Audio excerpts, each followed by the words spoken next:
Bagian mafia yang ini, mereka tunduk patuh nangis-nangis.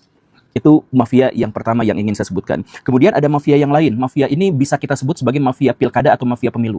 Jadi mereka lah yang menentukan siapa yang menang di satu daerah, siapa yang kalah di satu daerah. Semua kontestan dalam pilkada itu harus izin dan ngobrol dulu sama dia. Dan harus setor sekian-sekian kalau mau dimenangkan dalam pilkada. Jadi pilkada-pilkada di banyak daerah itu sebenarnya pilkadanya itu dagelan, bohongan. Pemilunya, kampanyenya apa segalanya itu bohongan. Karena sebenarnya sudah diplot siapa yang berkuasa di situ dan siapa yang akan dikalahkan. Itu ada mafia yang khusus ngatur yang seperti itu. Tapi ya tentu saja kalau Baraya bertemu dengan orang-orang seperti itu, Baraya tidak akan mengenal mereka. Tetapi para pejabat-pejabat publik mengenal mereka. Dan kalau Baraya misalkan ngehujat pemimpin di satu daerah pilkada apa kemudian yang terpilihnya kenapa orang yang bahlul kayak gini misalkan, jangan terlalu menyalahkan mereka karena mereka sebenarnya juga disandra oleh mafia-mafia yang sangat besar ini. Kemudian ada jenis mafia yang berikutnya. Mafia agama.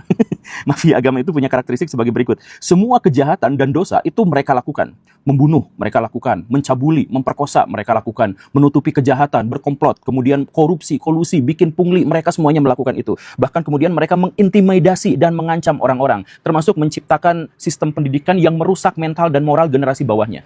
Tetapi ketika mereka coba diberantas, mereka punya buzzer yang sangat luar biasa, mengerikan. Ada mafia yang seperti itu. Kemudian ada mafia yang lain lagi. Misalkan mafia tanah.